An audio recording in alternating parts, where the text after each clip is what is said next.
माफ करना समधन जी, लेकिन एक बेटी अपने मायके की 10 कमियों को भी ढक लेगी, लेकिन जब वही बेटी ससुराल में बहू बनकर जाती है तो अपने ससुराल की छोटी सी छोटी कमी को नहीं ढक पाती।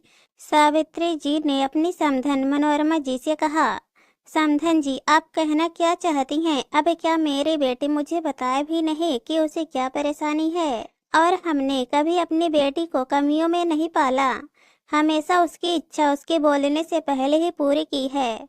मनोरमा जी तुनकते हुए बोली, जरूर की होगी समधन जी, मैं कब मना कर रही हूँ। आखिर माता पिता अपने बच्चों के लिए बेहतर करने की कोशिश करते हैं, अपने से पहले अपने बच्चों को रखते हैं। लेकिन एक बात बताइए, क्या कभी आपको कोई कमी नहीं हुई? सावित्री जी ने कहा, अरे समधन जी, घर गृहस्थी है, कमियां तो हर घर में होती ही रहती हैं, लेकिन क्या उन कमियों में कटौती सबसे पहले बहू के हिस्से से ही करोगे? क्या आपने अपने खर्चों में कटौती कर ली, जो मेरी बेटी के खान पान में कटौती कर रही हो? मनोरमा जी अपने हाथों को नचाते हुए बोली। उनकी बात सुन सुन कर सावित्री जी अपना सिर पकड़कर बैठी हुई थी। जिसे समझ में आए उसे समझाए भी, जो समझना ही नहीं चाहता उसे क्या समझाए। जबकि उनकी बहू निर्मला एक कोने में ऐसे खड़ी हुई थी जैसे मानो ससुराल वालों ने अत्याचार कर करके उसका जीना दुश्वार कर रखा है। उसकी मम्मी जो मन में आ रहा था वो सावित्री जी को सुना रही थी और वो चुपचाप खड़ी सुन रही थी। निर्मला को सावित्री जी की बहू बनकर आए हुए पूरे 8 साल हो चुके थे। जब वो शादी होकर घर में आई थी तब किसी चीज की कमी नहीं थी, लेकिन अभी 5 महीने पहले बिजनेस में जबरदस्त लॉस ने घर की स्थिति को हिलाकर रख दिया। जाहिर सी बात है कि घर के खर्चों में भी कटौती होना शुरू हो चुकी थी। आर्थिक स्थिति रिश्तों में कितनी खटास पैदा कर देती है, ये अब समझ में आ रहा था। कटौती हर चीज में से हो रही थी, पर पता नहीं क्यों निर्मला को लगा कि सारी कटौती उसके लिए ही हो रही है। निर्मला शुरू से ही हाथ खोल कर खर्च करती आई थी, इसलिए वो इस कटौती को बर्दाश्त नहीं कर पा रही थी। अब वो ना वो पहले की तरह किटी पार्टी कर पा रही थी और ना ही अब ज्यादा घूमना फिरना हो पा रहा था। यहाँ तक कि 7 साल के बेटे का ट्यूशन भी हटा दिया गया था, उसे भी खुद से पढ़ाना पड़ता था।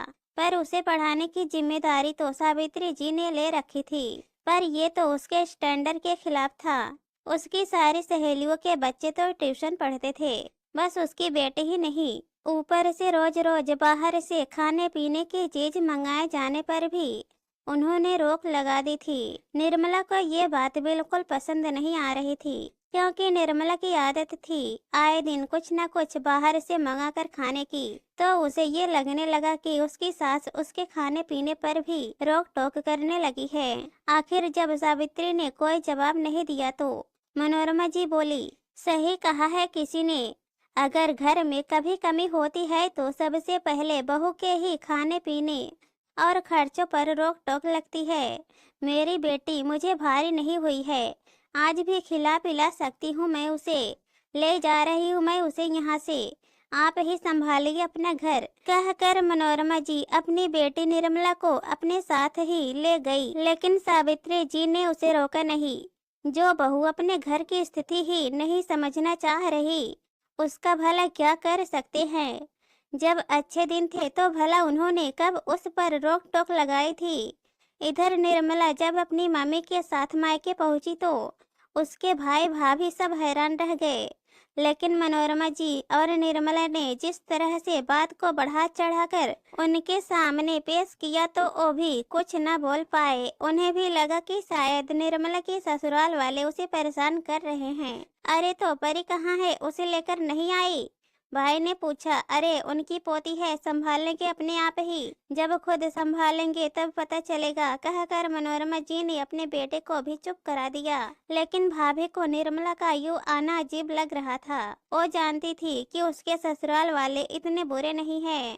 उन्होंने कभी भी निर्मला पर रोक टोक नहीं लगाई। अभी उसके ससुराल में स्थिति खराब चल रही है, ऐसे में निर्मला को अपने ससुराल में होना चाहिए। पर मनोरमा जी से क्या कहे, इसलिए चुप रह गई। लेकिन कमरे में आने के बाद उसके भाई ने सावित्री जी को फोन किया और उनसे सब कुछ पूछा तो उसे सब कुछ समझ में आया कि निर्मला किन हालात में वहाँ से आई है और मम्मी ने कैसे उसके गलत में साथ दिया है। हे भगवान, ससुराल की आर्थिक स्थिति कमजोर क्या हुई, निर्मला सब कुछ छोड़कर आ गई, जबकि हमारा घर तो शुरू से ही मध्यम वर्गीय है। मुझे तो उसकी हरकत बिल्कुल सही नहीं लग रही है, भाई ने कहा और अपनी पत्नी की तरफ देखने लगा। कमरे में खामोशी सी पसर गई।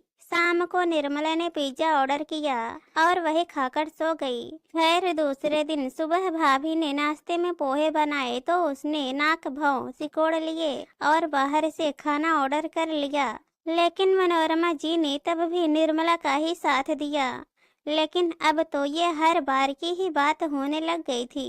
5 दिन में निर्मला ने कई बार खाना बाहर से ऑर्डर कर लिया और मनोरमा जी तो उसे रोक भी नहीं रही थी। आखिर उसकी भाभी ने उसके भाई से ये बात की। यह देखकर भाई ने कहा, अरे तो घर का खाना भी खाती है या बाहर से मंगाती रहती है? भाई, आपको पता है ना मुझे ये सब चीजें पसंद है, तो फिर क्यों मेरी सास की तरह रोक टोक कर रहे हो? निर्मला ने तुनकते हुए कहा। क्यों टोक रहा है उसे, खा लेने दे, मनोरमा जी बोली। मम्मी, ये घर का खाना खाती कब है? आए दिन तो बाहर से मंगाती रहती है या फिर बाहर घूमने चली जाती है और वहीं से खाकर आती है। पैसों की बर्बादी भी है, साथ ही साथ सेहत का नुकसान भी।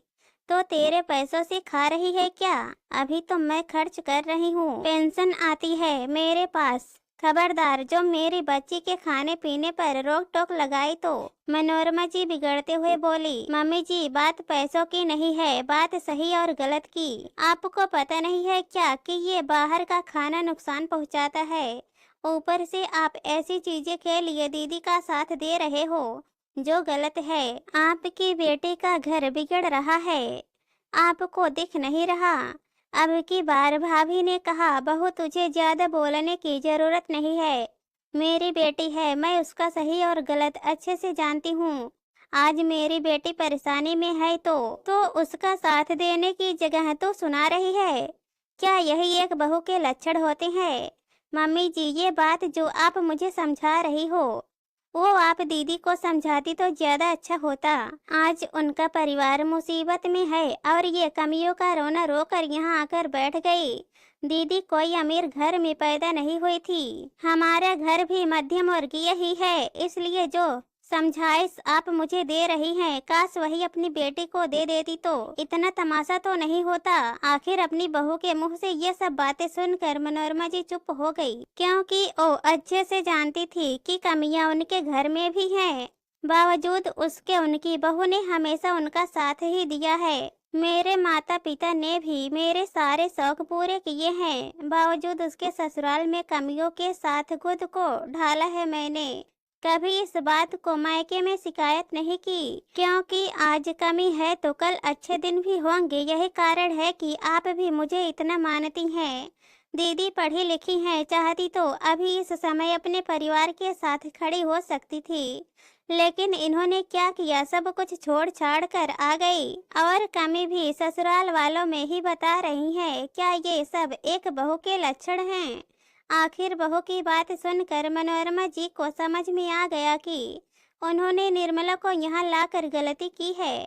ऐसे में उन्हें अपनी बेटी को समझाना चाहिए था। खैर, अपनी गलती को सुधारने के लिए थोड़ी देर बाद वो खुद ही अपने बेटे के साथ निर्मला को उसके ससुराल छोड़ने के लिए रवाना हो गई। आखिर उन्हें सावित्री जी से माफी भी तो मांगनी थी।